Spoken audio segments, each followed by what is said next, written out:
This is Ed Fritz. I'm the owner of warehousefoil.com, and in this video I'm going to talk about different installation methods for installing a radiant barrier in a commercial type building. When I say commercial type building, it could be an airplane hangar, a barn, a shed, a mini storage unit, pretty much any building that's a non-residential attic type. In fact, our original website, AtticFoil.com, covers everything you need to know about residential attic applications. In fact, warehousefoil.com is a spinoff. We've had so many customers over the years do commercial type buildings that we decided to do a dedicated website just for commercial type applications. The biggest challenge is that there are so many different type buildings that can benefit from a radiant barrier that we can't cover every type of building in detail. I'm going to cover most of the common type buildings, and honestly, there's really no right or wrong way to install it. You really might have to improvise to make it work.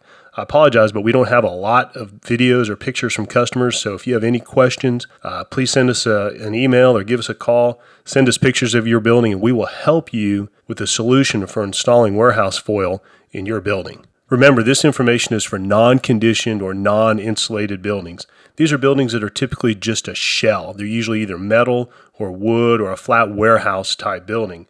There's usually air flowing through from the doors and the windows, and the shell is getting hot and it's absorbing radiant heat from the sun, and then it's re-radiating heat across the space and heating up everything inside the building.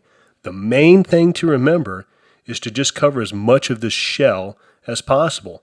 Basically, if the sun is hitting one side, you want to get a piece of warehouse foil on the inside between you and that outer shell.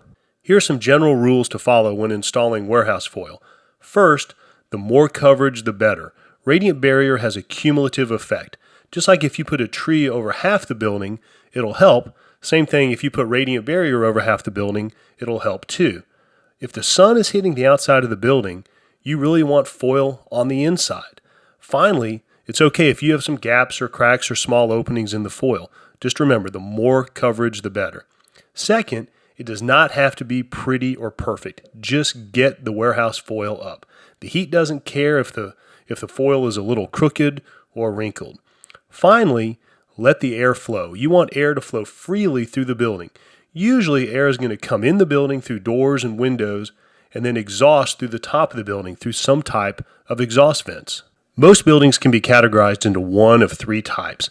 The first are warehouse type buildings, and these are usually flat roof buildings, and they're built with either concrete walls or cinder block walls. They usually have a flat roof using a purlin system to hold the roof up, usually either a tar and gravel type roof or possibly just a bare metal roof. The second type of building are wood frame buildings. These are buildings that are built with a wood frame, and they've either got a metal type shell like a garage or a auto shop, or they'll have a wood type of shell, typically like a barn. Finally, the last type of building are metal frame buildings.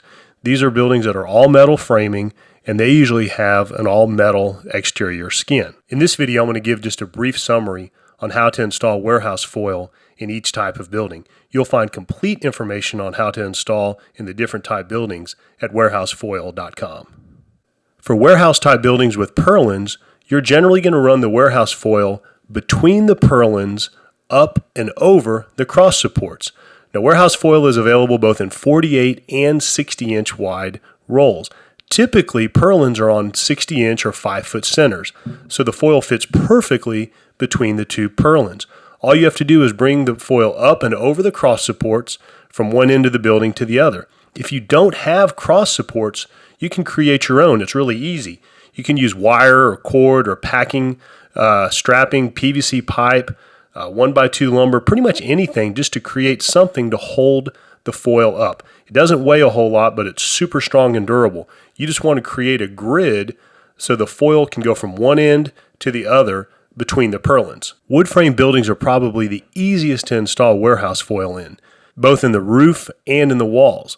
A wood frame building usually has wood frames and either a metal skin or a wood skin, kind of like a barn. And really all you're doing is you're stapling the foil to that wood framing.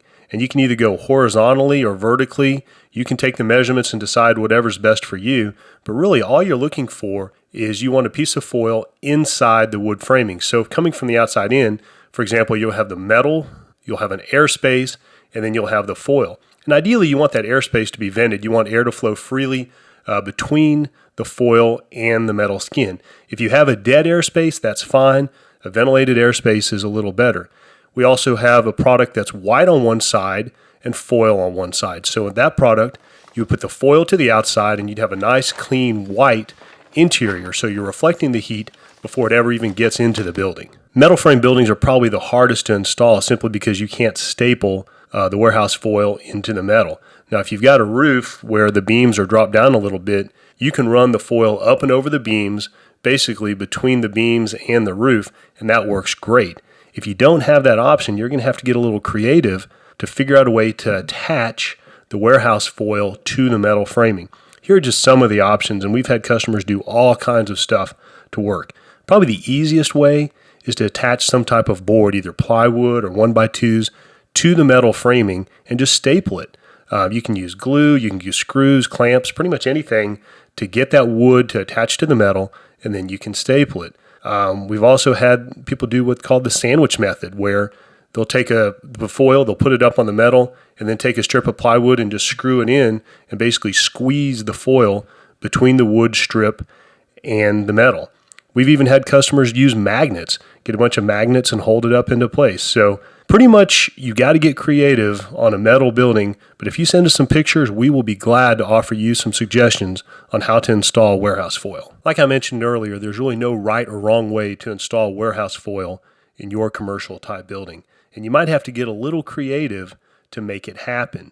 The main thing to remember is just to get a piece of warehouse foil between that hot building shell and the interior. Once you eliminate that radiant heat, you'll be amazed at how much more comfortable the building feels. Now, the air temperature may not drop a whole lot, but it's the radiant heat that you're eliminating. It's kind of like the difference between a car parked in the sun and a car parked in the shade. Same air temperature, but the car parked in the shade is a lot more comfortable. So the main thing is just to get a piece of foil up, get it done, and if you have any questions, we're always a phone call or an email away at warehousefoil.com.